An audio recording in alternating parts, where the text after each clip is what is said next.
Mesdames, Messieurs, bonsoir et bienvenue à ce nouveau débat des mardis de l'ESSEC, organisé avec le concours du cabinet d'audit et de conseil Mazars, du groupe La Poste et du cabinet de conseil en stratégie opérationnelle WIV. Monsieur le Premier ministre, bonsoir et merci d'avoir accepté notre invitation.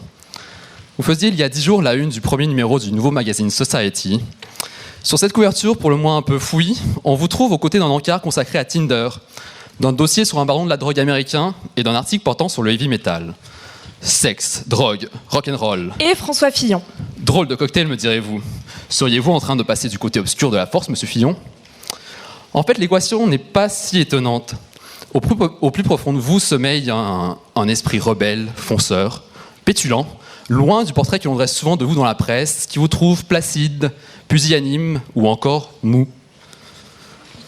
Pourtant, dans votre jeunesse, vos frasques au collège et au lycée vous ont valu quelques ennuis. Vous étiez un vrai caïd, mais vous êtes rapidement rangé. D'abord chez les scouts, où vous apprenez le sens des responsabilités et où naissent vos premières aspirations politiques, puis dans vos études de droit public. Vous rentrez pas à pas dans le moule. Mais le côté bad boy qui est toujours en vous prend plaisir à se réveiller, de temps à autre, au volant d'une Ferrari 275 GTB. La course automobile est votre passion, votre exutoire. Membre du comité de direction des 24 heures du Mans, à vos yeux, rien ne vaut plus que les commandes d'une grosse cylindrée vrombissante. Si ce n'est peut-être le pilotage d'un autre type de machine qui manque cruellement d'huile aujourd'hui, l'État français. Votre carrière politique démarre à la vitesse de la lumière. À 27 ans, vous devenez le Benjamin de l'Assemblée nationale en arrachant le siège de député de la 4e circonscription de la Sarthe. Siège ô combien prisé, sans doute autant que celui des mardis de l'ESSEC, et notamment par votre successeur dans l'hémicycle, Stéphane Le Foll, qui justement était assis à votre place la semaine dernière. Comme lui, vous êtes familier des ors de la République qui ont illuminé votre parcours au sein des différents ministères que vous avez fréquentés. Et alors que vous croyez avoir conquis le Graal scintillant de Matignon, vous devenez en fait l'homme de la petite ombre. Une petite ombre à laquelle vous serez fidèle pendant 5 longues années. Autant dire des années-lumière à l'échelle de la Ve République. Cette longévité à la tête du gouvernement vous a d'ailleurs valu le délicieux sobriquet de Monsieur Loyal. Mais cette loyauté sans faille a par la suite été sérieusement malmenée, bien loin de la lune de miel à laquelle votre couple exécutif a voulu faire croire. Et puis, il y a eu l'élection à la présidence de l'UMP. Cette affaire sur laquelle il a été plus que compliqué de faire la lumière a, il faut le dire, un petit côté 24 heures du mensonge. Vous sembliez pourtant vous être habitué à la place de second, mais une fois de plus, on vous aurait joué un mauvais tour. Mais aujourd'hui, vous avez décidé de ne plus vous laisser faire. Assez de se faire marcher sur les pieds. Cette fois-ci, c'est sûr, c'est l'Élysée ou rien. Le mou devient dur à cuire, prêt à rendre tous les coups. Vous ne supportez plus d'être subordonné à une quelconque autorité, vous voulez être libre et indépendant et souhaitez surmonter des défis insurmontables. Mais vous êtes en pleine crise d'adolescence en fait. D'ailleurs, vous lanciez récemment que vous n'aviez pas l'intention de continuer votre carrière politique si vous n'étiez pas élu en 2017. Un ultimatum qui fait froid dans le dos. Mais pour parvenir à votre objectif et rester dans le grand jeu politique, il faudra redoubler d'efforts et devancer vos concurrents. Aujourd'hui, vous êtes le monsieur 5%, loin du désir que suscite un Alain Juppé rassembleur ou un Nicolas Sarkozy cogneur. Vous peinez à vous démarquer de vos adversaires au sein de votre propre parti. Vous ne cessez de vous faire déclasser depuis 2012, passant de la star de l'opinion au bas-fond des sondages, suite à une série de déconvenues politiques que vous pointez du doigt. C'est vrai que vous semblez vous plaire à croire que vous, le favori, l'ange promis à un avenir radieux, avez été déchu par un malheureux concours de circonstances, frôlant même parfois le complotisme. Mais saint Augustin ne disait-il pas que c'est l'orgueil lui-même la principale cause de la déchéance de l'ange ? Vous finissez par entrevoir la lumière au bout du tunnel, mais celui-ci demeure périlleux. Allez, ce n'est pas le moment de se décourager, on connaît tous l'histoire du monsieur 3% qui devient président. Doit-on vous souhaiter le même destin ? Vous ne parlez pas de changement, mais de rupture. Vous voulez révolutionner la manière de faire de la politique en France. Un programme d'une obscure clarté, en somme. En vous engageant dans cette course de fond vers l'Élysée, comme vous la qualifiez, vous semblez être à la recherche de toujours plus de sensations fortes. En témoigne votre prochaine apparition dans la version française de Top Gear, émission culte de sport automobile. Pourtant, selon vous, les gens ont une vie difficile. Ils n'ont pas très envie de voir leurs hommes politiques faire les guignols à la télé. Ah ça, les guignols, non, mais pour ce qui est de conduire une Dacia Sandero à toute vitesse sur un circuit, là, c'est différent. Et vous vous en donnez à cœur joie, monsieur Fillon. En attendant patiemment de vous voir drifter sur le bitume, nous espérons que cette soirée vous procurera des sensations au moins aussi agréables que la conduite de la Dacia de Top Gear. Et nous vous souhaitons, Monsieur le Premier ministre, cher public, un excellent débat.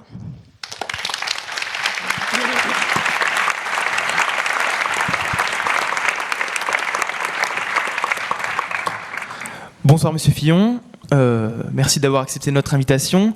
Nous remercions également Diane et Simon pour cette présentation. Et comme la coutume le veut, nous vous laissons disposer d'un droit de réponse à cette présentation. Oh, mais je ne vais pas utiliser mon droit de réponse, ils ont été formidables. J'en ai entendu de pire depuis 30 ans que je fais de la vie politique. Pour reprendre une formule d'un vieux vigneron sartois, vous savez, les vignes sartoises ne sont pas extrêmement réputées. Je ne peux pas rivaliser avec Alain Juppé sur ce terrain-là. Et ce vieux vigneron sartois m'avait dit un jour, en me faisant déguster un vin, il y en a des meilleurs qui sont point aussi bons. C'est le compliment que je peux vous faire. Voilà.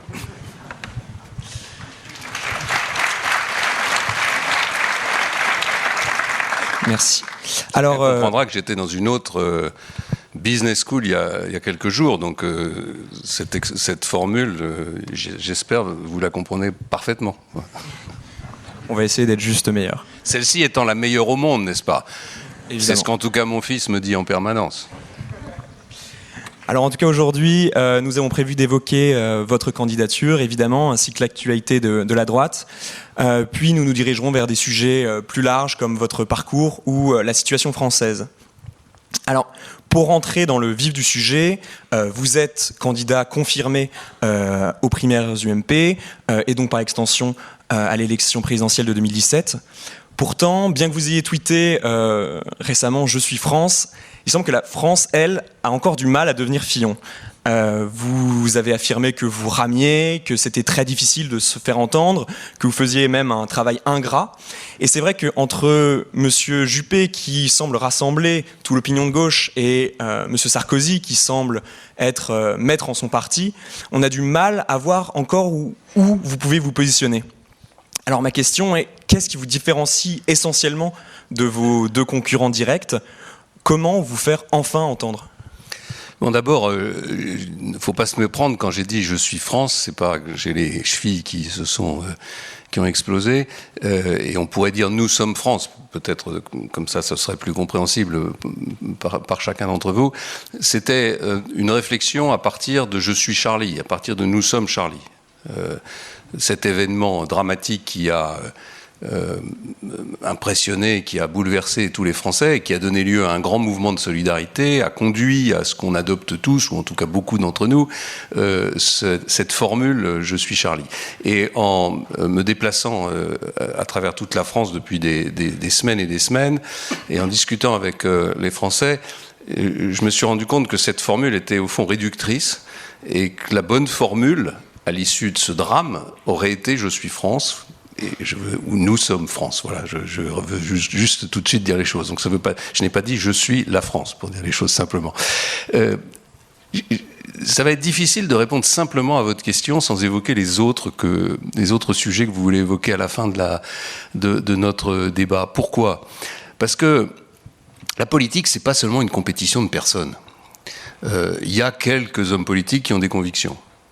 Il y en a quelques-uns qui pensent qu'il y a un moment dans leur propre parcours où ils peuvent être utiles et un moment où ils ne le sont plus. C'est d'ailleurs pour ça que j'ai évoqué, non pas pour menacer, mais pour que les choses soient claires, le fait que je voulais présenter ma candidature et surtout mon projet aux Français à l'occasion des élections présidentielles, et que je n'avais pas d'autre ambition politique, et qu'après avoir été 30 ans parlementaire, après avoir exercé de nombreuses responsabilités, dont pendant 5 ans la responsabilité de Premier ministre, je n'avais rien d'autre à apporter qu'un projet politique global pour redresser le pays, et si ce projet politique global venait à ne pas être celui choisi par les Français, c'est pas une question de mauvaise humeur, c'est juste que c'est inutile de rester éternellement, comme le font certains dans la vie politique, quand on n'y apporte plus quelque chose d'essentiel. Pourquoi est-ce que j'ambitionne d'être candidat ? Parce que je constate, après les 5 années que j'ai passées à Matignon, après les 2 ou 3 années que je viens de passer à batailler dans l'opposition, en regardant la situation de mon pays et en regardant la situation du monde, je constate que, en tout cas au jour d'aujourd'hui, personne ne fait le même constat et ne propose le même projet que moi. Bon. Moi, je pense que notre pays est dans une situation extraordinairement dangereuse. Alors qu'on devrait être la première puissance économique européenne, j'ai pas abusé du vin de la vallée du Loir, mais regardez les atouts qui sont ceux de notre pays. On a la démographie la plus puissante. On sera sans doute certainement avant que vous ne terminiez les uns et les autres vos carrières devant l'Allemagne en termes de population, donc le premier pays en Europe en termes de démographie. On a les salariés les plus productifs d'Europe. On a les infrastructures parmi les plus modernes, on a des services publics, notamment en matière de santé et en matière d'éducation, qui, quelles que soient les critiques qu'on peut formuler, comptent encore parmi les meilleurs du monde. On a le plus grand nombre d'entreprises mondiales en Europe, de tous les pays européens. On a une recherche qui a beau souffrir de bien des maux, qui continue à produire des prix Nobel, des médailles Fields et des chercheurs de qualité. On a la première agriculture européenne, et je pense que Stéphane Le Foll a dû la défendre. On a la seule armée opérationnelle sur le continent européen. On a... voilà, je peux continuer la liste pour dire qu'on devrait être la première puissance européenne. Or, à côté de ça, on est menacé de déflation, on a un chômage qui continue d'augmenter à des niveaux historiques, on a des investissements qui sont à l'arrêt, on a des performances économiques qui sont désastreuses et on commence à avoir un problème de cohésion sociale. Face à ça, qu'est-ce que propose quelle est l'offre politique aujourd'hui qui est devant nous? Il y a une offre politique social-démocrate incarnée par l'actuel gouvernement avec des hauts et des bas. Et puis, il y a une offre politique extrémiste, et puis il y a une offre politique à droite que je qualifierais de conservatrice, de poursuite des réformes prudentes. On continue à amender l'organisation économique et sociale française à la marge, parce que la France est un pays difficile, parce que c'est difficile de réformer, parce qu'on pense que les Français sont rétifs à la réforme.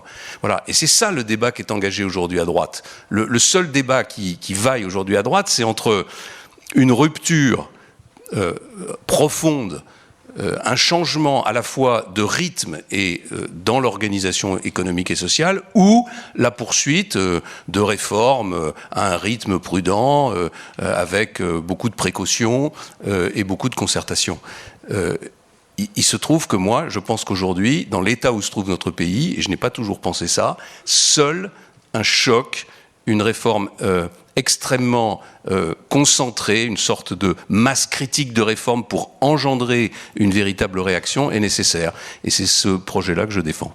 Alors justement, on vous a vu assez discret, décrit comme l'homme prudent. Alors durant l'hyper-présidence Sarkozy, vous aviez peut-être les moyens d'agir durant votre mandat de Premier ministre.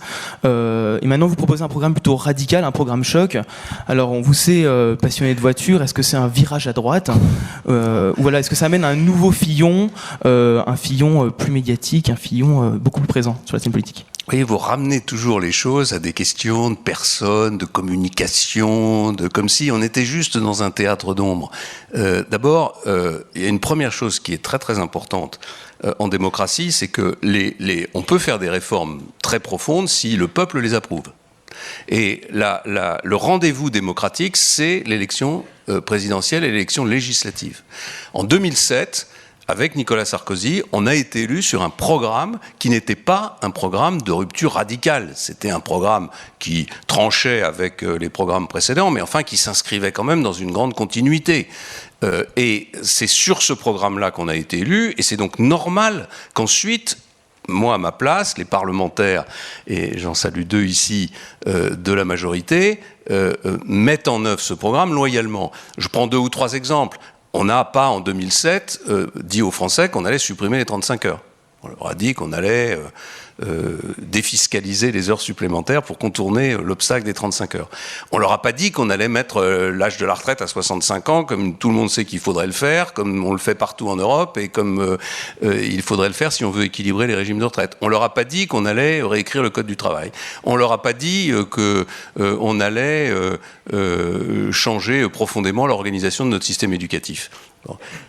Pendant 5 ans, moi j'ai servi loyalement le président de la République et la majorité qui était la mienne, et nous avons essayé avec les aléas de la crise économique et financière de mettre en œuvre ce programme.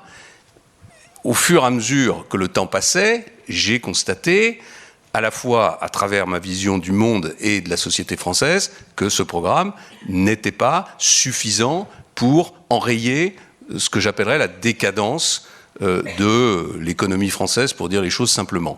Et donc aujourd'hui, je pense qu'il faut repasser par une étape démocratique, une élection présidentielle et une élection législative, dire la vérité aux Français avant, et ensuite exécuter de manière extrêmement déterminée le projet sur lequel le président de la République et la majorité auront été choisis. Mais justement, vous essaimez votre programme depuis quelques mois dans les différentes interviews auxquelles vous participez. Mais quand on voit l'impopularité et les mouvements sociaux qu'ont pu provoquer certaines réformes, comme je pense à la réforme des retraites de 2010, la loi sur l'éducation Fillon, qui d'ailleurs m'a permis de sécher beaucoup de cours, je vous en remercie. Bravo. Vous étiez aussi un cancre apparemment. Bravo. On peut se demander, est-ce que vous pensez réellement gagner une élection avec ce type de proposition ? Est-ce qu'on peut gagner une élection, être rassembleur quand on propose la retraite à 65 ans, la fin des 35 heures, etc. Je veux bien comprendre que ce soit des réformes qui sont indispensables dans le contexte économique dans lequel on se trouve, mais est-ce que ce sont des réformes qu'on annonce avant une élection ? Alors si on ne les annonce pas avant l'élection, on ne les fait pas. C'est d'ailleurs tout le drame de François Hollande aujourd'hui, c'est qu'il a été élu sur un projet qui est à peu près le contraire de ce qu'il est en train de faire. Ce qui explique son impopularité, la défaite électorale qu'il va subir dans quelques jours avec les élections départementales, et puis celle qu'il subira aux prochaines élections régionales. C'est pas seulement lié au fait que cette politique est mauvaise, ça c'est mon point de vue, mais c'est lié aussi au fait qu'elle n'est pas légitime. Elle n'est pas légitime pour les Français. Deuxième question, est-ce qu'on peut se faire élire en proposant des choses difficiles ? Je vais poser la question différemment. À quoi ça sert de se faire élire si ça n'est pas pour remettre le pays en marche ? À quoi ça sert de se faire élire si ça n'est pas pour conduire les changements qui apporteront une réelle amélioration dans la vie de nos concitoyens à travers la réduction du chômage, à travers l'augmentation du pouvoir d'achat, à travers la croissance, à travers le retour de la cohésion sociale. Je pense profondément qu'au niveau de crise où nous sommes, une grande majorité de Français attend un programme de changement profond et une véritable autorité pour les conduire. Alors, si vous posez la question de façon sujet par sujet aux Français, si vous leur dites vous êtes pour la retraite à 65 ans, est-ce que vous êtes pour travailler plus longtemps, est-ce que vous êtes... Peut-être que les réponses ne seront pas toutes positives. Mais en même temps, regardez le mouvement vers l'extrême droite, c'est quoi ? C'est pas le mouvement d'un peuple qui manifeste sa colère et qui demande des changements radicaux. Alors ceux qui sont proposés par l'extrême droite sont absolument pas les bons, mais c'est quand même bien... c'est assez paradoxal de dire les Français ne veulent pas de changements radicaux, et en même temps, on voit monter en permanence un vote qui est un vote radical. Voilà. Enfin, je pense que nous sommes dans un pays qui pratique l'alternance de manière quasi automatique. Et depuis ma première élection en 1981, j'ai quasiment toujours vu l'alternance fonctionner, sauf lorsque la cohabitation avait vicié le mécanisme en faisant passer le président de la République sortant pour un opposant. Donc voilà, c'est une caractéristique de la vie politique française. Le général de Gaulle disait que les Français n'ont de cesse que de chasser du pouvoir ceux à qui ils viennent de le donner. C'est sans doute dans nos gènes, dans notre culture. Donc la probabilité d'alternance à la prochaine élection présidentielle, elle est considérable. Et donc la question qui est posée, c'est est-ce que la droite et le centre vont proposer un projet radical ou pas ? Et si la droite et le centre proposeront un projet radical, les Français voteront pour le projet radical. Si la droite et le centre proposent un projet qui n'est pas un projet radical, ils voteront aussi pour le projet qui n'est pas radical, parce qu'ils voteront pour l'alternance. Et donc je crois que tous ces arguments sont des mauvais arguments. Et je vais dire une dernière chose, vous allez trouver que je suis trop long, mais c'est des sujets qui sont trop importants. Je tourne en permanence en France, j'essaye de voir un maximum de gens dans des circonstances, dans des conditions où on peut parler, parce qu'il n'y a pas de caméra, il n'y a pas de journaliste, il n'y a pas de... Je trouve qu'il y a une aspiration au changement qui est beaucoup plus forte, au fond, que dans les cercles dirigeants. Je pense qu'une grande partie des cercles dirigeants vivent sur des idées reçues, c'est-à-dire la réalité de la société française d'il y a 10 ans, d'il y a 15 ans, d'il y a 20 ans, et pas la réalité de la société française d'aujourd'hui. Aujourd'hui, quand on me dit votre programme c'est du sang et des larmes, pardon, mais le sang et les larmes c'est pour les gens qui sont au chômage. En ce moment. Le sang et les larmes, c'est pour les gens qui ont le pouvoir d'achat qui est en berne depuis déjà des années. Le sang et les larmes, c'est pour ceux qui sortent de l'école en situation d'échec complet. Donc c'est pas du sang et des larmes, c'est en réalité la seule façon de remettre le pays en mouvement.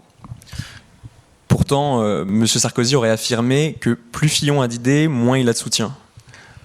Oui, mais vous savez, moi je regarde pas tout ça. Je continue à labourer mon champ sartois. Je propose mon projet. Je propose mon projet. Je pense que toutes ces phrases sont inutiles et que ce qui comptera le moment venu, c'est la force du projet et la confrontation de ce projet avec les Français. C'est d'ailleurs pour ça que je me suis battu pour qu'il y ait des primaires le plus large possible, parce que les primaires vont être l'occasion d'arbitrer le débat que je viens de mettre sur la table entre la réforme radicale ou la réforme prudente, entre la vieille façon de faire de la politique, on compose le gouvernement au dernier moment en essayant de faire plaisir à tout le monde, ou l'affichage longtemps à l'avance d'un projet radical conduit par une dizaine de personnes qui sont destinées à l'avance, si les élections sont gagnées, à occuper les fonctions stratégiques, et qui donc sont connues de tous et vont pouvoir à l'avance préparer les projets, faire la pédagogie du changement. Voilà, c'est une autre façon de faire de la politique. Puis il y a aussi un petit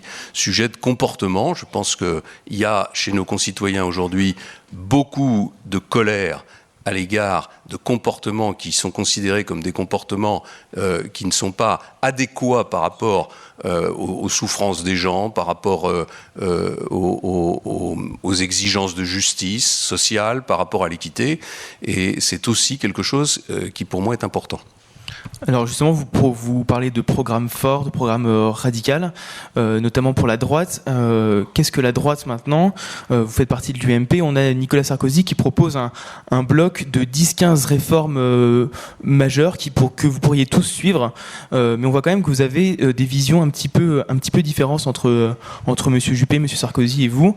Est-ce que vous pensez que vous pouvez vraiment vous entendre sur ces 15 réformes socles, on pourrait dire, de l'UMP ? Non, je pense pas. Je pense que c'est les Français qui trancheront au moment des primaires. Sinon, il n'y a pas de débat. Sinon, on sait ce qu'on va faire. On va faire la restauration. On va recommencer. On va défaire ce que les socialistes ont fait, puis on va essayer de refaire ce qu'on avait fait. Enfin, j'exagère un peu, mais le débat, il est là. Prenons l'exemple des 35 heures. Je dis qu'il faut supprimer la durée légale du travail, s'inscrire dans les durées légales européennes qui sont plus élevées que les nôtres, obligé à des accords d'entreprise majoritaires pour fixer la durée du travail dans le secteur privé et négocier l'augmentation du temps de travail dans l'ensemble des fonctions publiques. Bon, on n'est pas tous d'accord sur le sujet. Il y en a qui pensent qu'il faut aller moins loin, qu'il faut rétablir ce qu'on appelle la défiscalisation des heures supplémentaires, qui fait très plaisir à beaucoup de chefs d'entreprise et à beaucoup de salariés qui trouvaient ça formidable, mais enfin qui est une drôle de façon pour un pays terriblement endetté de traiter la question des 35 heures, puisqu'on subventionne les 35 heures une première fois avec 20 milliards d'allègement de charges sociales pour compenser la charge supplémentaire pour les entreprises, puis après on refait une nouvelle compensation pour les gens qui font des heures supplémentaires, c'est-à-dire qu'on paye 2 fois, on fait payer aux contribuables français finalement 2 fois le coût des 35 heures. Deuxième exemple, la retraite. J'ai vu que certains voulaient passer la retraite à 63 ans. On sait, je veux dire, c'est pas très compliqué, que à moins de 65 ans, nous n'équilibrerons pas les régimes de retraite. Et d'ailleurs, il ne faut pas être extrêmement intelligent pour comprendre ça, puisque la quasi-totalité des pays européens, en tout cas tous les pays européens sérieux, sont à 65. Certains étaient même passés à 67, ils sont en train de revenir un peu en arrière parce que c'était peut-être excessif. Je pense qu'il faut un nouveau contrat de travail. Bon, on n'est pas tous d'accord sur l'idée qu'il faut un nouveau contrat de travail. Je pense qu'il faut réduire de façon très importante les dépenses publiques, parce que nous sommes gorgés de dettes. Il faut que, juste un chiffre que vous devez avoir en tête, en 1975, la dette française, c'était 15% de la richesse nationale. En 2015, ça sera 100% de la richesse nationale. Bon, mais il y a un moment où il faut que ça s'arrête. Si on veut réduire la dette, il ne faut pas se contenter de le dire, il faut proposer des solutions concrètes pour le faire. Moi, je dis que pour réduire la dette, il faut réduire les effectifs des 3 fonctions publiques de façon radicale. Et j'ai proposé la diminution de 600 000 emplois sur 5 ans dans les 3 fonctions publiques. Pourquoi 600 000 emplois ? Parce que si on passait de 35 à 39 heures, c'est un peu théorique, dans les 3 fonctions publiques, ça représente un gain de 600 000 emplois. Ou alors j'ai proposé un référendum pour demander aux Français de trancher la question du nombre de niveaux de collectivité locale. Je pense qu'il ne devrait y avoir que 2 niveaux de collectivité locale dans notre pays. Mais je pense qu'il faut un référendum pour le trancher. Voilà. Donc c'est ce débat-là qui est le débat, je veux dire, passionnant, dont le pays a besoin. Je ne sais pas comment les Français trancheront ce débat, mais il doit avoir lieu. Et on ne peut pas l'escamoter en cherchant 10 ou 15 mesures qui seraient des mesures qui seraient tellement consensuelles qu'elles permettraient à tout le monde d'être d'accord. Alors ça ne veut pas dire qu'il n'y a pas des bases, il n'y a pas des valeurs qui rassemblent l'ensemble des responsables politiques de la droite et du centre. Ces valeurs, il y a des valeurs communes, et c'est autour de ces valeurs communes qu'on peut travailler. Mais le projet, ça doit être tranché par les primaires et par les Français. Donc, si pendant les primaires, vous n'êtes pas élu, vous envisagez de vous présenter seul ou hors du cadre de l'UMP ? Non, j'ai jamais dit ça. Non, j'ai dit que s'il n'y avait pas de primaires, ou que si les primaires n'étaient pas organisées, comment dirais-je, de façon honnête, à ce moment-là, dans la Constitution de la Ve République, il y a des primaires. On me dit souvent les primaires, c'est pas gaulliste. Bon. Dans l'esprit de la Constitution de la Ve République, les primaires, c'est le premier tour de l'élection présidentielle, puisque les constituants de 58 avaient veillé à ce que tout le monde puisse se présenter au premier tour. Enfin, en tout cas, que le premier tour ne soit pas confisqué par les partis politiques. Et on a souvent défendu cette idée un peu théorique que, en France, l'élection présidentielle, c'était la rencontre d'un homme et d'un peuple, et pas d'un parti et d'un peuple. Et donc, normalement, c'est le premier tour de l'élection présidentielle qui devrait permettre de faire le choix, de faire le tri, d'être la primaire. Pourquoi est-ce que c'est pas possible aujourd'hui ? Parce qu'aujourd'hui, il y a un mouvement politique d'extrême droite qui fait 20% ou 25% des voix. Et donc, s'il y a 4, 5, 6 ou 7 candidats de la droite et du centre au premier tour de l'élection présidentielle, il y en aura 0 au deuxième tour. Donc, c'est dans cet esprit-là qu'on a voulu les primaires. Si je gagne les primaires, eh bien, j'espère que tout le monde me soutiendra à droite et dans le centre. Et si je les perds, je m'inclinerai devant le choix des Français. C'est la règle de la démocratie. Très bien. Malheureusement, avant les primaires, il y a les départementales. Et à 5 jours de ces élections, l'UMP a toujours peine à afficher une stratégie claire sur des sujets primordiaux. On pense notamment à la considération du FN, justement. Vous avez soutenu le Nini durant les événements du Doubs, contrairement à M. Juppé.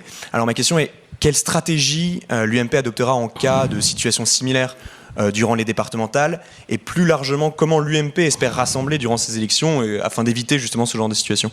Bon, d'abord, on se prend en permanence les pieds dans le tapis avec cette affaire de Front National, où on répond aimablement à toutes les questions qui nous sont posées à l'avance sur ce qui se passera si on perd les élections. Bon, moi, je fais des courses de voiture, je ne réponds jamais avant de démarrer ma course à la question est-ce que c'est quelqu'un d'autre que vous qui va la gagner ? Non, bien sûr, c'est moi qui vais la gagner puisque je suis engagé dans la compétition. Ça a l'air d'être une dérobade, mais ça ne l'est pas, parce que en plaçant la question du Front National en permanence au cœur du débat politique. Je ne dis pas que le Front National n'existe que par cet artifice, mais on ne fait que le renforcer. Et là, franchement, on a dépassé toutes les limites avec cette campagne départementale et un Premier ministre qui fait quasiment la promotion du Front National matin, midi et soir en l'attaquant avec une violence telle qu'il focalise toute l'attention sur lui. La deuxième chose que je vais dire, c'est que les élections départementales ne vont pas se passer du tout comme tout ça est écrit dans les médias et dans la presse avec... D'abord, le Front National n'est pas le premier parti de France. C'est malhonnête de dire ça. C'est malhonnête.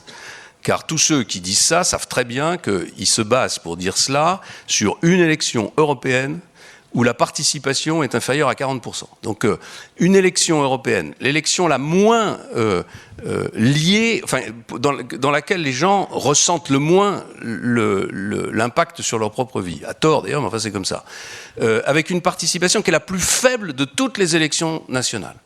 Le Front National, il fait un score très élevé, et je ne dis pas que le Front National ne monte pas, ne me faites pas dire ce que je ne dis pas, mais on ne peut absolument pas tirer de cette élection la conclusion que le Front National est le premier parti de France. Et vous verrez, je suis prêt à prendre les paris et à revenir devant vous, que dimanche soir et surtout la semaine prochaine, il y aura un très grand nombre de départements qui vont passer de gauche à droite. Je pense qu'il n'y aura pas de département, ou en tout cas, s'il y en a, ce sera une exception qui pourrait risquer de passer au Front National. Et le score du Front National ne sera pas du tout celui qui nous est annoncé aujourd'hui. Il sera élevé, il sera trop élevé. Et il peut devenir menaçant à l'occasion d'autres élections, mais pas à l'occasion de cette élection départementale. Pourquoi ? Parce que, d'abord, une grande partie des Français qui n'ont pas voté à l'élection européenne voteront dans cette élection départementale. Deuxièmement, parce qu'à l'élection départementale, il y a ici plusieurs élus locaux, il y a quand même une notion personnelle. Il y a quand même on choisit bien sûr un projet, on choisit un parti politique, mais on choisit aussi des hommes et des femmes pour assurer des responsabilités sur le territoire. Est-ce qu'aux élections municipales, il y a eu un raz-de-marée du Front National ? Non, pourquoi ? Parce que franchement, il n'y a pas beaucoup de gens qui ont envie d'avoir un maire Front National dans leur ville, même si j'ai vu qu'on manipule les sondages en expliquant que ceux qui les ont choisis sont extrêmement heureux. Tous ces sondages inutiles qui consistent à poser des questions stupides auxquelles les réponses ne peuvent être que stupides. Je veux dire stupides, elles n'ont pas elles n'ont pas de force scientifique. Vous demandez à quelqu'un dans la rue 6 mois après l'élection ou 9 mois après l'élection municipale si ça a changé dans sa vie, si ça n'a pas changé dans sa vie. Enfin, tout ça n'a pas beaucoup de sens. Et donc, je pense qu'à cette élection départementale, ça ne va pas se passer du tout, comme vous venez de le dire. Et donc, la question de savoir, si l'UMP va devoir choisir entre le Parti Socialiste ou le Front National, je pense qu'elle ne se posera quasiment jamais. Je pense que le Parti Socialiste aura la question à se poser assez souvent de savoir s'il choisit entre l'UMP et le Front National, ça c'est vrai. Je vais alors reformuler ma question. Pourquoi vous avez soutenu le Nini à ce moment-là, alors que vous avez l'air d'avoir... Non, pour une raison simple, c'est qu'on a aujourd'hui un parti socialiste que nous combattons parce que nous considérons qu'il est en train de mettre le pays en situation de collapse économique.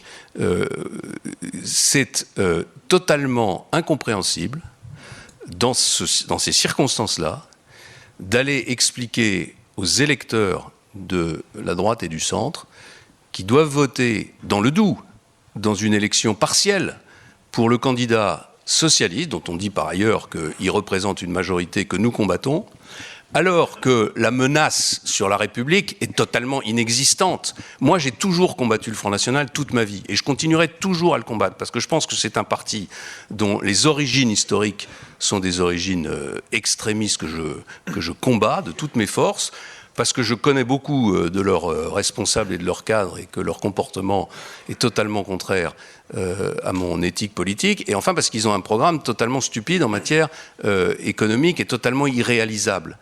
Mais expliquer que l'élection d'un député socialiste dans le Doubs menace la République, c'est exactement comme crier au feu en permanence quand il n'y a pas le feu, et quand il y a vraiment le feu, à ce moment-là, on n'a pas la mobilisation nécessaire.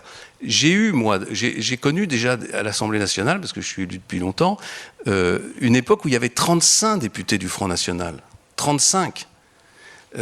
c'était grâce à M. Mitterrand et à la proportionnelle en 1986. J'en avais 5 dans la commission que je présidais. Je présidais la commission de la Défense. J'en avais 5. Et pas des moindres. J'en avais un qui avait été condamné à mort par contumace pour avoir tenté d'assassiner le général de Gaulle. Et un jour, je lui ai posé la question de savoir s'il ne regrettait pas d'avoir tenté d'assassiner le général de Gaulle. Il m'a dit, la seule chose que je regrette, c'est de l'avoir raté. Bon, voilà, ça c'est le Front National, mais c'était en 1986. Donc c'est pas nouveau. Et ça n'a pas fait basculer la République. Évidemment que si demain la République était en danger, c'est-à-dire si ce parti menaçait d'arriver au pouvoir, alors bien sûr qu'on ferait des choix différents. Mais là, en l'occurrence, c'était un choix qui était contre-productif, qui aboutissait à pousser une partie des électeurs de la droite et du centre dans le Doubs, dans les bras du Front National, qui démobilisait nos forces et nos cadres et nos candidats sur le terrain. Et donc c'était une mauvaise position de mon point de vue. Et donc en tant que responsable UMP, si on est à le cas de triangulaire dans les départementales, vous allez donner des consignes de vote ou... Vous y revenez à chaque fois. Hein. Il n'y en aura pas de triangulaire. Il n'y aura pas de triangulaire Comment voulez-vous qu'il y ait des... Enfin, il peut y avoir une exception ou deux, mais comment voulez-vous qu'il y ait des triangulaires dans les élections départementales ? Ce n'est pas des élections qui favorisent les triangulaires. Il va falloir 12,5% des inscrits. Déjà, il va falloir ramer pour les avoir. Et puis ensuite, vous allez voir ce qui va se passer dans cette élection départementale. Je ne veux pas donner l'impression que je vends la peau de l'ours avant de l'avoir tué. Je sais que les élections, c'est toujours difficile et qu'il y a toujours des surprises. Mais ma conviction, et je fais campagne en ce moment sur le terrain, j'étais dans la Drôme hier soir, je vois bien comment ça se passe. Il va y avoir un effondrement de l'électorat de gauche. Parce que c'est toujours comme ça que se passent les élections dans ce pays, c'est-à-dire ce que je voudrais changer, c'est-à-dire que les gens ne se prononcent pas pour, ils se prononcent contre. Donc l'électorat de gauche va rester à la maison. L'électorat de la droite et du centre est modérément mobilisé, mais cette mobilisation modérée va suffire à faire basculer un très grand nombre de départements du côté de l'UMP et du centre. Je n'ai pas envie de vous donner de chiffres parce que j'ai peur qu'il y a évidemment forcément quelques journalistes planqués dans la salle. Et j'ai peur qu'ensuite on dise ça y est, ils se prennent pour qui, ils ont déjà les résultats avant les élections. Mais voilà, je regarde les choses département par département. Je vous dis que, à mon avis, il n'y aura quasiment pas de triangulaire, que la situation dans laquelle on aurait à choisir entre un candidat du Front et un candidat socialiste, je pense qu'elle sera extrêmement rare. Et je pense que dans la plupart des cas, c'est l'UMP et l'UDI et le MoDem qui l'emporteront. Et s'il y a des tentations d'accords locaux entre des candidats de l'UMP et des candidats du Front National, le président de l'UMP a dit les choses de la manière la plus claire qui soit, ils seront exclus, et moi je soutiens totalement cette ligne politique. Alors maintenant, nous aimerions aborder de manière plus large votre carrière, votre parcours, afin de mieux connaître l'homme qui se cache derrière le politique. Mais alors avant de commencer, vous ne le savez pas, nous sommes dans la semaine interassociation à l'ESSEC. Et au cours de cette semaine, on a demandé à 8 associations de dresser votre portrait chinois. Et vous allez devoir désigner sur l'écran qui est face à vous lequel de ces portraits ou les caractéristiques de ces portraits qui vous correspondent le mieux. En justifiant rapidement... Alors d'abord un animal, donc nous avons un lama, un cheval, un chien qui serait un griffon nivernais, une chouette. C'est truqué votre truc, le cheval élan. Cabré évidemment. Ça, y a certaines associations ont été plus malignes que d'autres. Un labrador et un jaguar. Non mais je vous dis le cheval cabré, comment voulez-vous que je réponde autrement? D'accord, donc pas possible. On voit le cheval cabré, on voit le jaguar, on peut se dire que vous allez renouveler la flotte de véhicules présidentiels quand vous arriverez à l'Élysée. Non. Malheureusement. Non, ce que je voudrais simplement, c'est qu'il y ait des constructeurs automobiles français qui fassent des voitures qui permettent de rivaliser avec celle-là. Voilà, ça serait bien. Puis ça redonnerait du prestige et de la confiance en soi à notre industrie automobile. Très bien. Mais pour ça, je vais vous révéler un secret. Il faudrait qu'il y ait plus d'élèves de l'ESSEC, d'élèves qui aillent diriger ces entreprises, qu'il y ait plus d'ingénieurs aussi qui aillent diriger les entreprises et qu'il y ait moins d'inspecteurs des finances. C'est pas que j'ai quelque chose contre les inspecteurs des finances, mais je pense que chacun devrait être à sa place. Et je pense que l'industrie automobile française a beaucoup souffert du caractère très homogène du recrutement de ses présidents depuis des générations. la voie royale, ça s'est interrompu, maintenant je le reconnais, mais la voie royale pour devenir patron de Peugeot ou de Citroën dans le passé, c'était d'être directeur de cabinet du Premier ministre ou directeur de cabinet du Président de la République. Je ne dis pas que les directeurs de cabinet des présidents de la République ou des premiers ministres ne sont pas des gens formidables, je dis simplement que pour construire des belles voitures, il faut aimer les voitures, il faut avoir fait son métier, sa carrière dans l'industrie automobile, il faut comprendre ce que c'est que l'automobile et il faut aimer le produit qu'on vend, quoi. Et pourquoi vous n'avez jamais fait une carrière? Ah ben ça c'est une bonne question, c'est sans doute parce que j'étais pas un ingénieur, parce que j'étais pas bon en mathématiques, donc je le dis à ceux qui auraient des faiblesses en mathématiques, il faut les combler, mais c'est vrai que ouais, franchement si j'avais pu diriger une entreprise automobile, j'en aurais été très heureux. Oui. Rien n'est perdu encore, vous pouvez... Ouais, enfin bon. Après 2017 on a des bons en ce moment, franchement on a des bons. Le patron de Peugeot est un vrai passionné, qui fait des courses automobiles d'ailleurs, et le patron de Renault ne peut pas être tout à fait qualifié comme je viens de le faire pour ses prédécesseurs. Très bien. Donc maintenant un dessert, donc nous avons les chouquettes, le millefeuille, le chausson aux pommes, le pain au chocolat, la mousse au chocolat, le petit sartois, le sablé et les rillettes du Mans. Le sablé, sans aucune hésitation, naturellement. Le sablé qui est une arnaque, enfin une arnaque. C'est-à-dire que, naturellement, le sablé, c'est de la pâte sablée, mais comme sablé, ça s'appelle sablé, on a annexé le sablé en faisant croire que c'était une recette locale. Mais on en fait d'excellents. Voilà. On avait personnellement parié sur le pain au chocolat qui est apparemment une denrée rare. Il y avait peu de chance. Il y avait peu de chance. Vu qu'on se le fait pas le voler. Et les chouquettes non plus. Non. Voilà. Et maintenant un chanteur, donc nous avons Brassens, Jean-Jacques Goldman, Bachung, Lama, Monsieur Ferry, Dominique Fillon, Georges Siffra et Léonard Cohen. Là, c'est vachement embarrassant quand même, parce que si je dis pas Dominique Fillon, il va m'en vouloir, mais la vérité, c'est que j'ai une vraie passion pour Léonard Cohen, voilà, que je suis allé écouter très souvent et que j'aime énormément. Voilà. Je vois qu'il y a quand même quelques jeunes étudiants de l'essai qui écoutent Léonard Cohen, c'est rassurant. C'est parce que votre frère chante à l'UMA que... Non, mais ça, il peut chanter où il veut, ça me gêne pas du tout. Et moi, je peux pas aller chanter à l'UMA parce que je chante faux, mais non, j'ai beaucoup de respect pour ce qu'il fait, et c'est une très belle musique. Et simplement, il a beaucoup souffert de s'appeler Fillon dans ce milieu artistique. C'est pas, franchement, il aurait mieux fait de changer de nom. Alors maintenant, pour revenir un peu plus sur l'homme que sur le politique, vous avez commencé votre carrière à 27 ans, vous étiez le benjamin de l'Assemblée nationale, voilà maintenant 34 ans de vie de politique écoulée. Avec le recul, est-ce que 2017 ne doit pas être votre dernier combat? Est-ce que si on parle un peu de votre vie privée, votre épouse Pénélope n'est-elle pas lasse de tisser sa toile en attendant le retour du héros parti à la conquête? Vous connaissez évidemment que c'est le dernier combat. Je veux dire, d'abord c'est le plus important, c'est le plus difficile, et puis l'objectif c'est de changer les choses. Et c'est d'ailleurs pour ça que je pense que je dois partager ça au moins avec Alain Juppé. On a la même idée que il faut jeter toutes les forces dans la bataille. Moi je pense qu'il faut aller plus loin que ça, c'est-à-dire mettre en œuvre des changements extrêmement radicaux, au risque de la plus grande impopularité, parce que ce qui compte au fond, c'est la capacité à faire bouger le pays. Je pense que si j'essaye de me projeter le plus loin possible, je préférais, en cas de victoire, laisser le souvenir de quelqu'un qui a fait bouger les choses plutôt que de quelqu'un qui est resté très longtemps.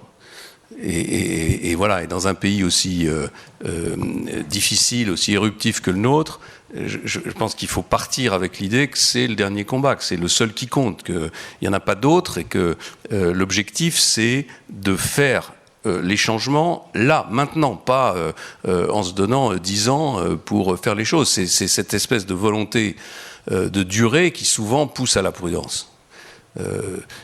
On a connu des présidents de la République qui avaient la réputation d'être extrêmement énergiques et dynamiques, et puis qui, en fait, une fois qu'ils ont eu le manche entre les mains, ont été plus que prudents. Voilà, et on en a eu plusieurs. Donc comme ça, je vous laisse. C'est ça qu'il faut. C'est avec ça qu'il faut rompre. En tout cas, c'est ma conviction.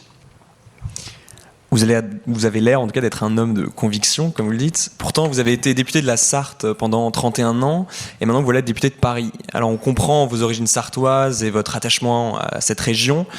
En revanche, pour votre députation à Paris, on peut se demander si c'est un simple parachutage stratégique que vous avez effectué. Monsieur Le Foll, notre invité la semaine dernière, nous a confié que, selon lui, vous avez agi de la sorte car vous saviez qu'en 2012, vous ne seriez pas réélu à la Sarthe. Il était bien content que je m'en aille, hein, parce que voilà, il n'était pas si sûr de ça que ça de son coup. Vous savez, j'ai été élu dans cette circonscription, comme vous l'avez dit, pendant 30 ans, et j'ai été élu dans les pires circonstances. C'est-à-dire que je me souviens par exemple de 1988, où tout le monde me donnait perdant. François Mitterrand, avait fait 58,5% des voix dans ma circonscription, et mon adversaire se promenait partout sur les marchés avec le Nouvel Observateur qui avait fait, oui, enlevez ça. D'ailleurs, vous voyez, pour voter pour quelqu'un qui a l'air aussi peu sérieux, ça montre que les Sartois ont le goût du risque. Donc il se promenait avec le Nouvel Observateur, le Foll de l'époque, en disant, vous voyez, c'est moi qui ai gagné l'élection, parce que sur le Nouvel Observateur, il y avait une projection des sièges et qu'il avait gagné l'élection. Voilà, et je l'ai toujours gagné, et toujours au premier tour, sauf une fois. Et donc, honnêtement, je ne crois pas que ce soit le sujet. Le sujet, pour moi, il était double. D'abord, comme vous l'avez dit, ça faisait 30 ans. Est-ce qu'on peut toujours apporter quelque chose à un territoire pendant 30 ans en ayant, comment dirais-je, des habitudes, des automatismes, en ayant l'impression d'avoir tout vu et tout fait? J'avais un suppléant qui était député, qui siégeait à l'Assemblée nationale depuis 10 ans. 10 ans, puisque j'avais été ministre quasiment pendant 10 ans de façon ininterrompue. Donc depuis 10 ans, il était député. Il fallait que je lui dise, tu rentres à la maison, c'est fini, maintenant c'est moi. Bon, j'ai estimé que, pour toutes ces raisons, il fallait mieux se faire élire ailleurs. Enfin, il y a une dernière chose, c'est que moi, je vivais depuis 10 ans à Paris. Que ma famille y était installée, que j'y vivais, que j'y habitais, et que c'était au fond plus honnête de me présenter à Paris plutôt que de faire ce que font un certain nombre de parlementaires qui font semblant d'habiter sur un territoire, mais qui n'y habitent pas en réalité. Alors, si on reprend un peu sur la même thématique, vous avez accepté des ministères proposés par le président Chirac. Par exemple, je pense au ministère de l'Éducation nationale, alors que vous étiez un spécialiste de la défense. Alors, est-ce que vous êtes simplement un carriériste, ou vous êtes convaincu et que vous voulez vous donner... C'est une règle de la Ve République, on ne nomme jamais des spécialistes aux responsabilités qu'ils attendent. Jamais, ou quasiment jamais. J'ai déjà livré cette anecdote plusieurs fois, donc je peux le faire sans comment dirais-je, sans dévoiler de trop grands secrets, mais le président Chirac, avec qui j'ai toujours eu des relations très compliquées, on était souvent fâchés, m'avait fait venir en 2000, on s'était réconciliés, et il m'avait interrogé à la fin de l'entretien pour savoir ce que j'aimerais faire si jamais on gagnait les élections en 2002. Et je lui avais dit que c'était pas à moi de choisir, je connaissais les règles du jeu, mais qu'il y avait deux ministères pour lesquels je me sentais pas très préparé, c'était les affaires sociales et l'éducation. J'ai eu les deux.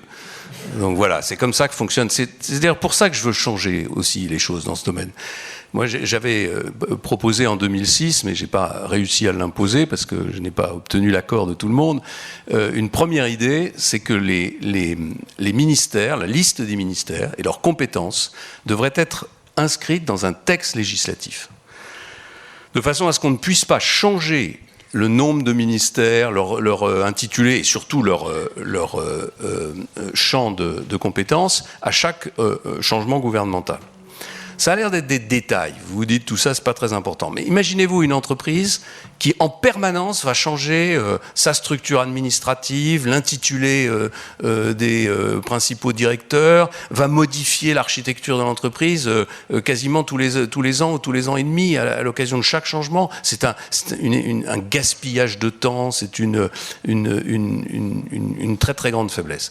La deuxième chose, c'est que je pense qu'il faut, et je l'ai dit tout à l'heure, je l'ai évoqué, il faudrait que les 10 principaux ministres, et d'ailleurs quand on fait la liste des ministères, on a du mal à en trouver plus de 10. Hein. Si vous essayez d'écrire la liste des ministères essentiels, on dit souvent 15, bon on peut aller jusqu'à 15, mais regardez en Allemagne, regardez en Angleterre, regardez partout ailleurs dans le monde, enfin en tout cas dans les pays sérieux, il y a une dizaine, une quinzaine de ministères.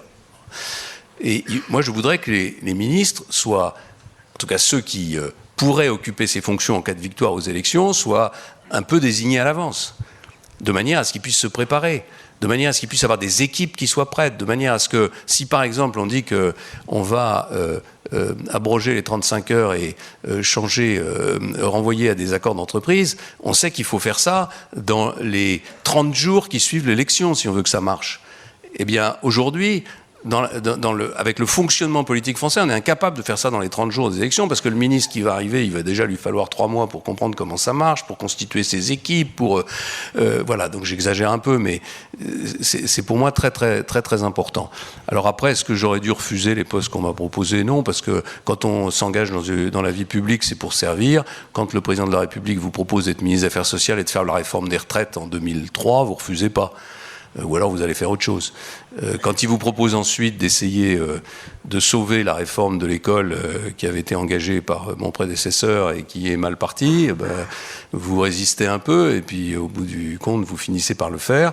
Et je regrette d'ailleurs de ne pas être allé jusqu'au bout. C'est la seule fois où j'ai reculé. La seule fois. J'ai fait beaucoup de réformes, on m'a fait faire beaucoup de réformes difficiles. C'est moi qui ai privatisé France Télécom. Aujourd'hui ça apparaît comme quelque chose de banal. C'était à l'époque un énorme service public et il y a eu une énorme résistance. J'ai fait en 2003 l'alignement de la durée de cotisation des fonctionnaires sur le secteur privé. Ça n'a pas non plus été une promenade de santé. J'ai reculé une fois à cause de vous, puisque vous avez manifesté contre moi, sur la réforme du baccalauréat. Et je pense que j'essaye d'en tirer les enseignements.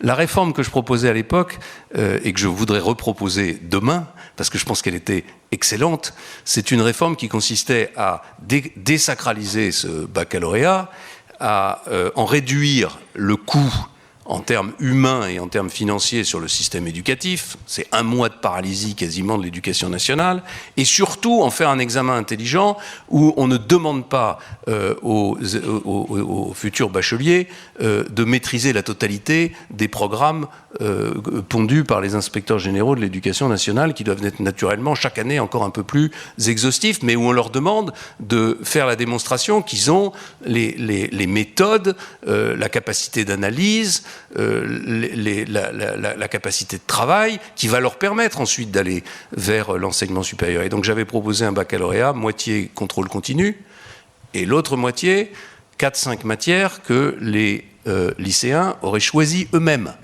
parmi les matières principales. Et moi, quand je passais mon bac, franchement, on m'aurait dit tu vas choisir les matières que tu vas passer, je ne serais pas descendu dans la rue pour manifester. Au contraire, j'aurais applaudi des deux mains. Mais ils sont descendus dans la rue pour manifester, et donc j'ai dû retirer la réforme du baccalauréat. Mais si jamais je suis président de la République, je vais y revenir. Très bien.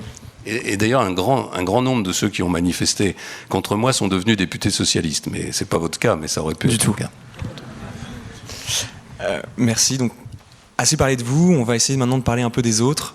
Il apparaît depuis un moment déjà que le gouvernement actuel a pris un véritable virage libéral, ce qui aurait dû réjouir la droite, et plus particulièrement l'UMP, majoritairement en faveur d'une politique libérale. On pense notamment justement à la loi Macron.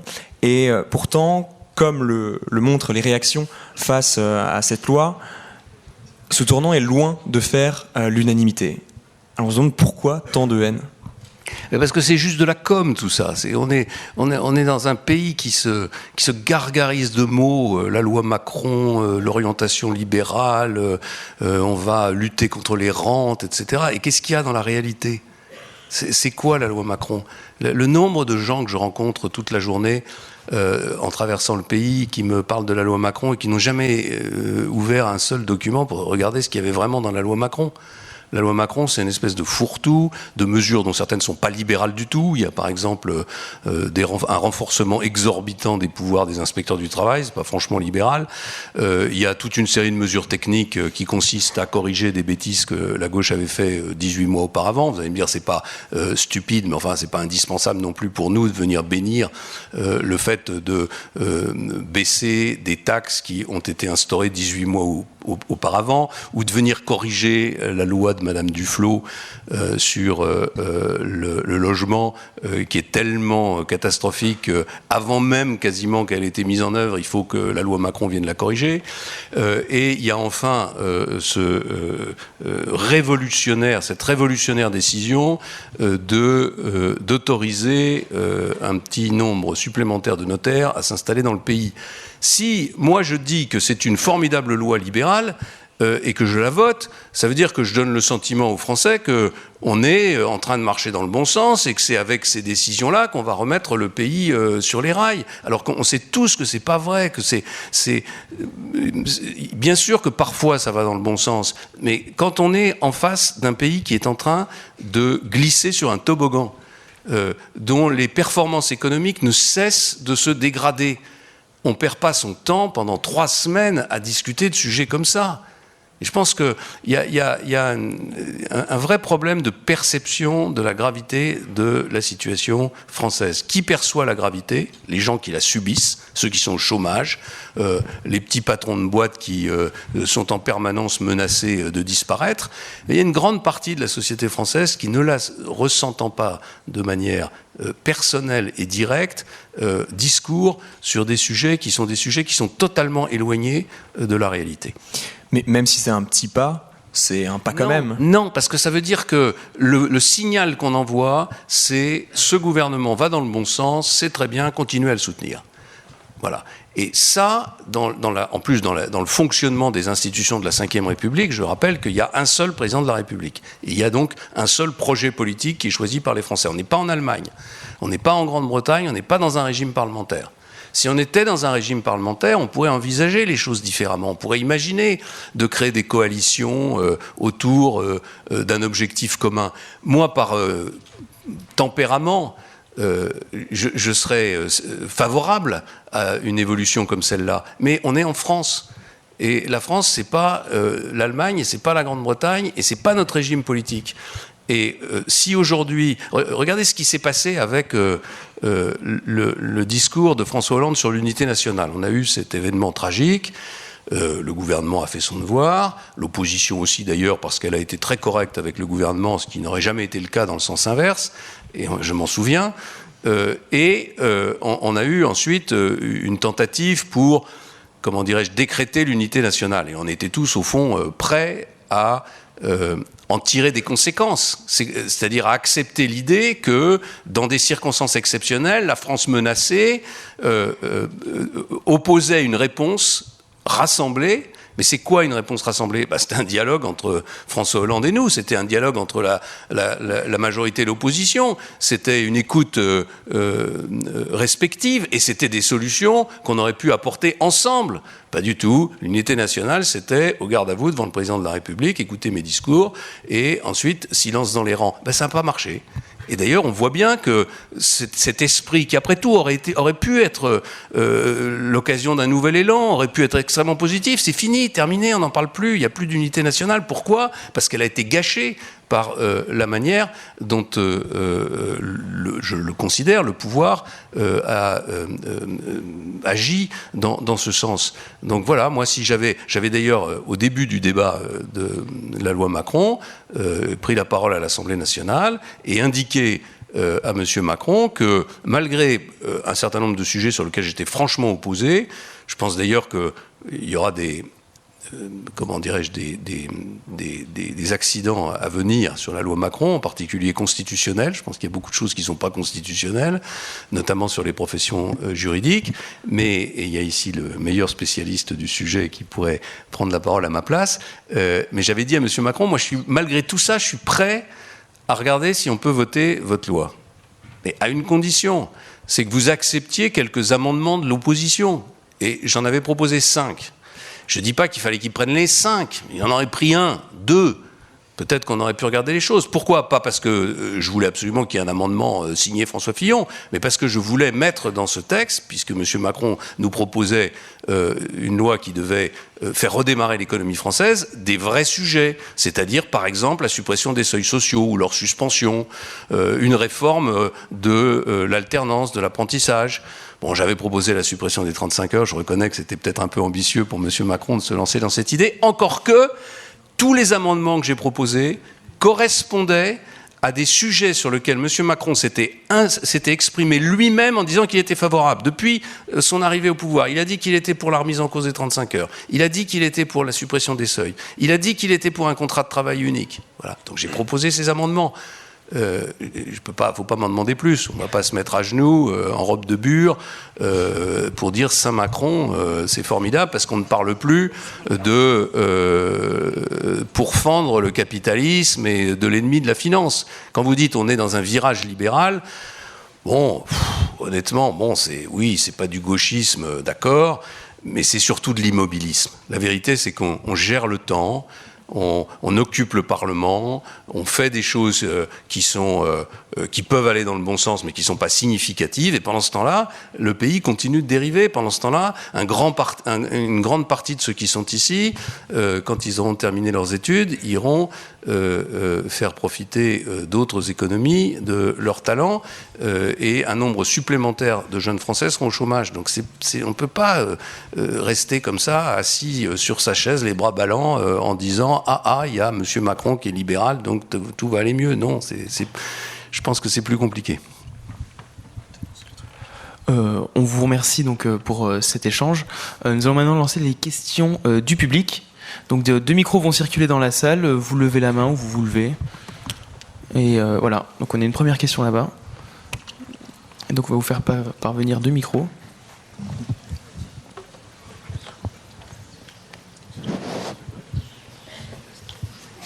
Vous pouvez vous présenter rapidement. Merci. Merci. Bonjour, Monsieur le Premier ministre. Donc, Quentin Renaud, je suis étudiant à l'ESSEC dans le MS Droit des Affaires. Donc, on a ce début d'année 2000. Un futur Macron, c'est ça? On va ministre de l'économie, je ne sais pas, mais en tout cas juriste pour l'instant. Et ce que je voulais vous dire, c'est qu'en ce début d'année 2015, ça a marqué les 5 ans de la disparition d'un homme dont vous étiez très proche, un gaulliste historique, Philippe Séguin. Philippe Séguin, vous aviez dit que ça a été votre mentor, et c'est donc au gaulliste François Fillon que je m'adresse. Que pensez-vous de la proposition ou des idées de proposition du nom Les Républicains pour remplacer l'acronyme UMP? D'abord, merci de rappeler le souvenir de Philippe Séguin et de rappeler qu'il aurait pu être un formidable président de la République parce qu'il avait un charisme, des convictions et en même temps le pragmatisme, le réalisme qui a toujours caractérisé le gaullisme. Je fais cette réponse préalable parce que je trouve qu'il y a une fausse image du gaullisme qui est véhiculée par l'ensemble de notre société, enfin dans l'ensemble de notre société. En gros, le général de Gaulle, c'est un étatiste, très autoritaire et plutôt à gauche, économiquement, contre l'Europe. Quand vous regardez les choses d'un peu plus près, vous vous apercevez qu'en 1958, quand le général de Gaulle est rappelé au secours d'un pays qui est en train de s'effondrer, dans tous les sens du terme, économiquement et politiquement, il fait quoi? Il prend des mesures extrêmement libérales. Il libère une partie des prix, il fait des coupes sombres dans les dépenses publiques comme jamais je n'oserais en proposer. Ça s'appelait le plan Rueff-Armand.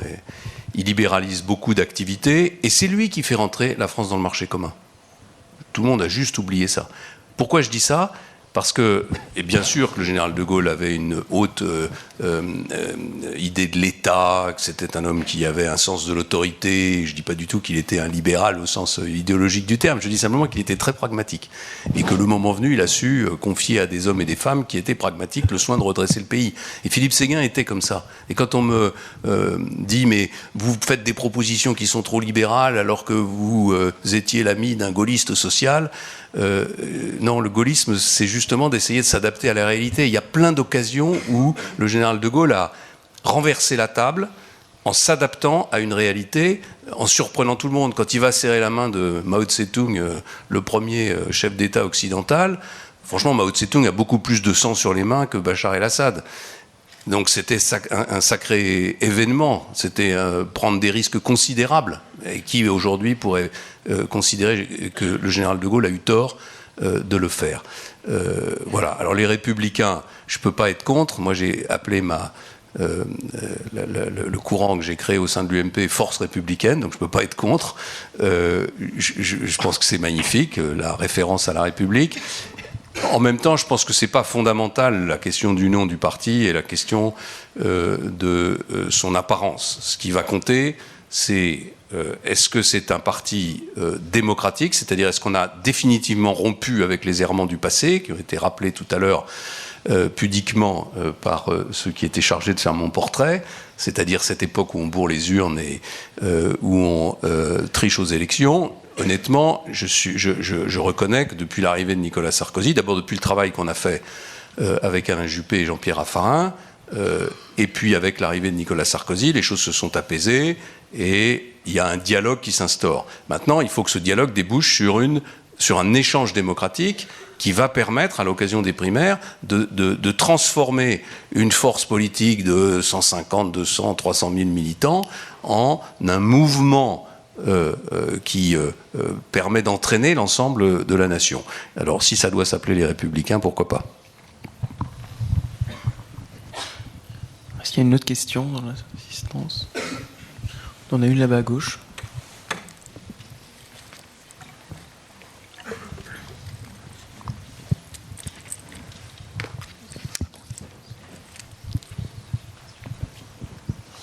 Bonsoir Monsieur le Premier ministre. Je suis content que vous ayez fait une référence à Bachar el-Assad. Je voulais avoir un petit peu votre opinion sur la politique étrangère de la France depuis 2012. Quelle cohérence vous y voyez ou quelles incohérences, et puis savoir un peu quelles étaient vos positions, notamment par rapport à l'intervention face à l'État islamique, notamment. Bon, j'en ai un peu fait exprès d'évoquer Bachar el-Assad pour vous provoquer. Je vois que ça a fonctionné, parce que je pense qu'il faut parler de la politique étrangère, parce que franchement, je ne sais pas si vous faites l'exercice, moi que je fais très souvent, de zapper entre les chaînes d'information anglo-saxonnes et puis les chaînes d'information françaises. Je dis pas du tout que les chaînes d'information françaises sont pas bonnes, mais franchement, on est quand même centré sur nous-mêmes, quoi. Et on a du mal à s'ouvrir à ce qui se passe dans le monde, et pourtant, c'est absolument fondamental ce qui est en train de se passer autour de nous. Moi, j'ai approuvé l'intervention de militaires françaises au Mali. J'ai trouvé que beaucoup de mes amis étaient contre. Motif où on ne sait pas pour combien de temps on s'engage, tout ça est extrêmement dangereux. On a des forces qui sont, j'ai dit, la première armée opérationnelle sur le continent européen, c'est vrai, mais enfin en même temps elle est réduite par rapport aux menaces qui pèsent sur nous. Je l'ai approuvé parce que je pense qu'on ne peut pas laisser se développer cette crise mondiale, parce que c'est une crise mondiale qui est en train de menacer la paix dans une très grande partie du monde. C'est quoi cette crise mondiale? C'est la naissance d'un mouvement totalitaire islamique, c'est la meilleure définition que j'ai trouvée, totalitaire islamique, qui cherche à imposer sa volonté de l'Afghanistan jusqu'au Nigeria, et qui commence à prendre possession de territoires, c'est-à-dire de population et de richesses, et naturellement d'armes et de moyens de se défendre. Donc on est en train de passer d'une situation où on avait en face de nous des mouvements clandestins, certes qui pouvaient être extrêmement dangereux, comme on l'a vu aux États-Unis avec l'attentat du 11 septembre, mais qui restaient des mouvements clandestins, qui avaient des difficultés à s'organiser, qui avaient des difficultés à se financer, alors que nous sommes maintenant en présence de véritables, sinon véritables États, en tout cas de forces qui ont des territoires et des populations.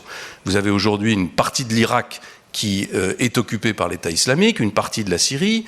Vous avez le Yémen qui est quasiment totalement maintenant entre les mains de mouvements extrémistes. Vous avez la Libye qui est sur le bord de basculer. L'Égypte n'a pas été loin d'y passer. Le Nigeria, etc. Donc c'est une crise mondiale. Face à cette crise mondiale qui menace d'abord les populations et les pays arabes, les pays de la région, Puis ensuite qui nous menace, nous, indirectement, à travers notre engagement aux côtés de ces pays. Bien, face à ce danger, qui est un danger mortel, qui est un danger pour nos civilisations. Je dis pas, il n'y a pas de choc de civilisation, c'est pas le monde occidental contre le monde arabe, c'est les totalitaires islamiques contre le reste du monde, auxquels ils veulent imposer leur vision. Mais face à ce danger, on a besoin d'une stratégie beaucoup plus puissante que celle que la France met en œuvre. La France et les autres pays européens. Je m'explique. Il n'y a aucune chance de gagner cette bataille avec les moyens qui sont engagés. Aucune. On est engagé au Mali, on a des soldats qui y risquent leur vie et qui font un travail absolument exceptionnel et qui ont à peu près réussi à pacifier une partie du Mali. Mais on n'a pas les moyens de faire plus, nous, Français, compte tenu de nos forces. On fait quelques bombardements sporadiques sur l'Irak. Et c'est très bien. Et j'ai appuyé la décision du président de la République parce qu'elle montre que la France est engagée dans ce combat. Mais il n'y a aucune chance pour que ces bombardements ne changent le cours de l'histoire. Il n'y a aucune chance de régler la question de l'État islamique sans qu'il y ait un engagement massif de forces sur le terrain pour les faire reculer. Et comme cet engagement massif de force, nous ne sommes pas en mesure de le fournir, comme je pense même qu'il n'est pas souhaitable que nous le fournissions, parce que je pense qu'il n'est pas souhaitable que ce soit un combat occidentaux contre le monde arabe, il faut que ce soit l'ensemble des pays concernés de la région qui mènent ce combat. Ça veut dire qu'il faut discuter avec des gens qu'on n'aime pas, avec des gens dont on ne partage pas les convictions. Il faut discuter avec l'Iran. Il n'y a aucun espoir de régler les questions du Moyen-Orient sans un dialogue avec l'Iran. Il faut discuter avec la Russie, parce que quels que soient les défauts du régime russe et les défauts du président russe, c'est la Russie aujourd'hui qui maintient en survie le régime de Bachar el-Assad. Et elle a tous les moyens pour le faire le temps qu'elle voudra le faire. Et donc si on ne discute pas avec les Russes, sauf à naturellement engager une véritable guerre mondiale, il n'y aura pas de solution en Syrie. Donc je ne suis pas cynique, mais je pense qu'on doit mettre une hiérarchie dans nos priorités. La première priorité, c'est d'éradiquer ce totalitarisme islamique, parce qu'il est incroyablement dangereux pour tous les pays de la région et indirectement pour nous. Et donc il faut changer d'alliance. Enfin, pas changer d'alliance, il faut élargir l'alliance. Alors je note d'ailleurs que ce que je dis depuis maintenant près de 2 ans, c'est ce que les Américains commencent à faire. Ce qui ne m'étonne pas d'ailleurs, parce qu'eux, ils sont tout à fait capables de changer très rapidement de pied quand ils ont le sentiment que leurs intérêts sont menacés. Nous, on reste figés sur des positions morales. Et on est satisfait de nous-mêmes quand on a dit jamais on discutera avec le président russe. Jamais on discutera avec Bachar el-Assad. Ok, très bien, on est content, on est heureux, on rentre chez soi, on va bien dormir. Et pendant ce temps-là, qu'est-ce qui se passe ? Les massacres continuent, la guerre s'aggrave, elle s'enlise. Plus on attend, plus c'est difficile de régler les sujets. Donc je pense qu'il doit y avoir un changement assez profond de stratégie. Et puis enfin, c'est trop long, je suis désolé, mais c'est vraiment des sujets absolument fondamentaux. Si on ne veut pas que ce combat soit un combat Occident contre le Sud et contre le monde arabe, OTAN contre les pays de la région, il faut qu'on prenne un peu d'autonomie par rapport aux États-Unis. Et pour prendre de l'autonomie par rapport aux États-Unis, il faut qu'on en ait les moyens, y compris les moyens militaires. Je ne dis pas qu'il faut qu'on se construise une force à l'égal de ce qu'ont les États-Unis, mais enfin, au moins qu'on soit capable d'intervenir de manière autonome sur un certain nombre de théâtres d'opération. Et pour ça, on a besoin d'une solidarité européenne. Quand Mme Merkel est venue à Paris, à l'Élysée, avec beaucoup d'autres chefs d'État et de gouvernement, je crois que c'était le 11 janvier, je pensais que c'était pour nous apporter son soutien militaire, ou en tout cas financier. Non, c'était juste pour nous dire qu'elle nous aimait bien et qu'elle était solidaire avec la France, mais que pour le reste, on se démerde avec l'État islamique tout seul. C'est pas possible, on peut pas continuer comme ça. D'ailleurs, j'étais à Berlin lundi matin, je l'ai dit à mes interlocuteurs au gouvernement allemand, l'Allemagne ne peut pas rester à l'écart de cette affaire et regarder les mercenaires français là, qui vont se battre tout seuls et qui vont mourir d'ailleurs, parce que tout ça, c'est une guerre, c'est une vraie guerre, sans aucune solidarité. Alors, l'idéal, ça serait que l'Allemagne accepte enfin que ses forces soient engagées dans ces combats. Si elle ne le veut vraiment pas, au moins qu'elle nous aide financièrement à garder un niveau militaire européen satisfaisant. Voilà, ça fait deux sujets sur lesquels je pense qu'il faudrait des changements très profonds si on voulait que l'Europe ait une politique étrangère autonome qui aboutisse à des résultats. Merci beaucoup. Une dernière question peut-être ? Oui, allez, il y en a deux.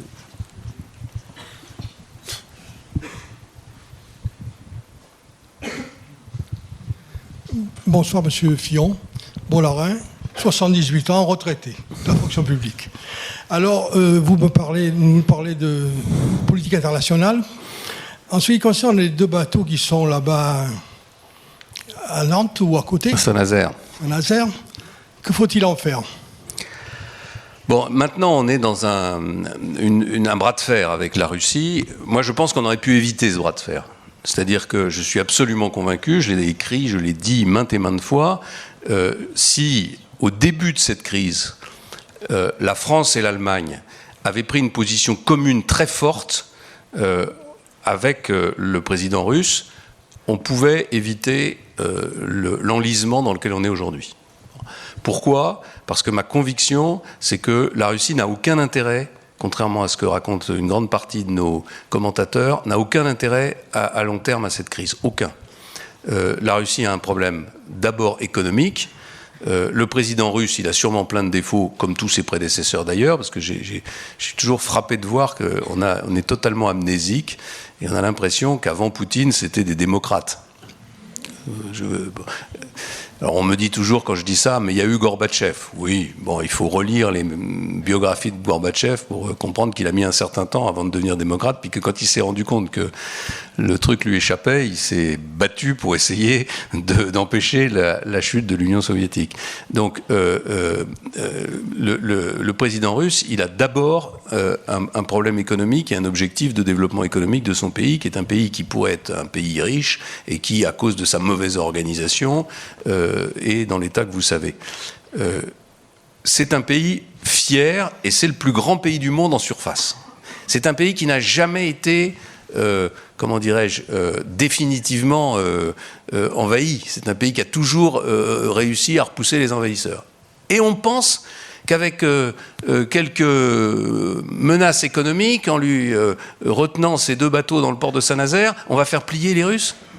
Enfin, qui peut penser ça un seul instant ? Alors, c'est encore ce que j'appelle la bonne conscience. On se fait plaisir, on est content, on est du bon côté, on est du côté de la morale, on est du côté du droit international. Le droit international, on a parfois une vision qui varie. C'est-à-dire que quand on décide que le Kosovo va devenir indépendant, c'est contre toutes les règles du droit international, mais là c'est nous qui proposons, donc c'est évidemment bien.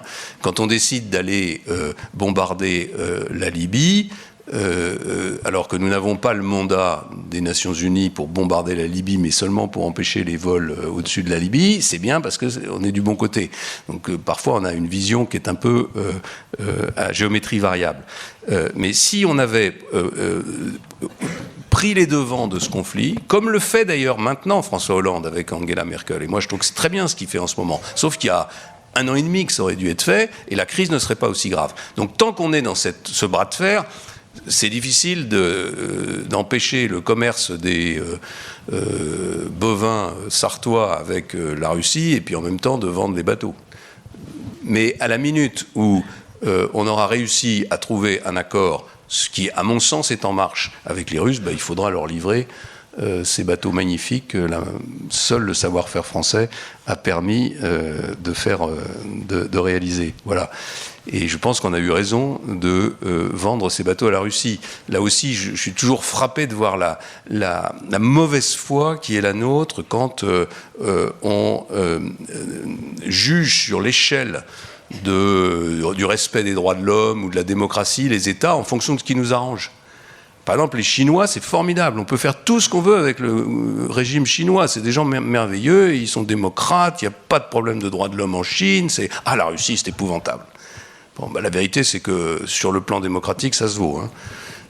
Et moi, je considère qu'il faut commercer avec la Chine et avec la Russie, parce que c'est la réalité du monde d'aujourd'hui. Et je reprends mon exemple de tout à l'heure.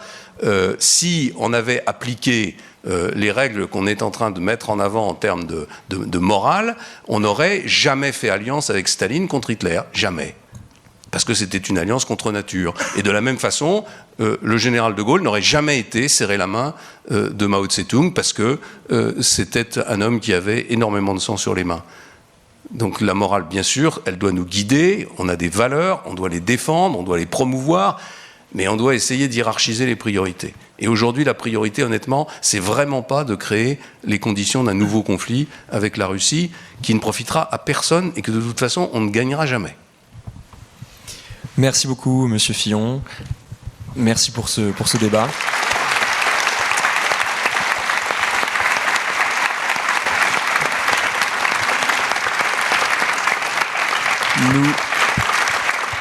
Nous vous invitons tous maintenant à un petit cocktail.